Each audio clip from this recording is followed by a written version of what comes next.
Welcome to GR Vidhatha news. నేను మీ పావని. ఈ రోజు మన టాపిక్ 18 ఏళ్లు దాటిన వారందరికీ కూడా ఫ్రీగా క్యాన్సర్ టెస్టులు చేయాలని మన కేంద్ర ప్రభుత్వం నిర్ణయించింది.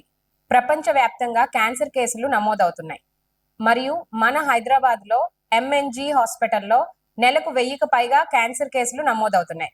సో ఇలాంటి కేసులు అధికంగా నమోదవడం వల్ల మన ప్రభుత్వం కీలక నిర్ణయం తీసుకుంది.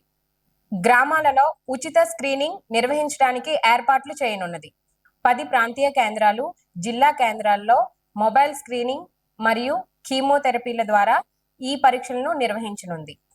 మహిళలకు ఆరోగ్య మహిళా కార్యక్రమంలో భాగంగా క్యాన్సర్ టెస్టులను ఉచితంగా అందించనున్నారు. దీని కొరకు సుమారు 4150 కోట్ల నగదును ప్రపంచ బ్యాంకుల నుండి ఈ కార్యక్రమానికి ఉపయోగించనున్నారు. ఒక్కొక్క మొబైల్ వాహనం సుమారు రోజుకు 200 మందికి పైగా పరీక్షలను నిర్వహించనుంది. ఈ వాహనంలో సుమారు 12 మంది సిబ్బంది మరియు 4 ఆంకాలజిస్టులు సేవలను అందించనున్నారు. రాష్ట్రంలో నమోదవుతున్న 41% ఓరల్ మరియు రొమ్ము మరియు గర్భాశయ ముఖద్వార క్యాన్సర్లు అధికంగా ఉన్నాయని నమోదు చేస్తున్నారు. ప్రభుత్వం 10 ప్రాంతీయ క్యాన్సర్ కేంద్రాలను ఏర్పాటు చేయనున్నది.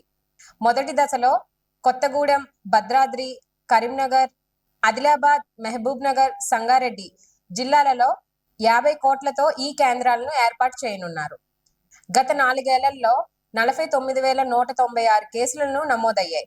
ముఖ్యంగా ప్రతి ఒక్కరూ కూడా ముందుగా ఈ క్యాన్సర్ ను కనుగొనలేకపోవడం వల్లే ఎక్కువగా ఈ బాధితులు అధికమవుతున్నారని, చివరి దశలో ఎటువంటి ట్రీట్మెంట్ చేసినా సరే ఫలితాలు అందుబాటులో ఉండటం లేదని, అందుకే ముందస్తు చర్యలుగా ప్రభుత్వం ఈ నిర్ణయాన్ని తీసుకుంది. ప్రతి ఒక్కరూ కూడా ఈ అవకాశాన్ని సద్వినియోగం చేసుకొని క్యాన్సర్ బారిన పడకుండా ముందస్తు చర్యలను తీసుకోండి.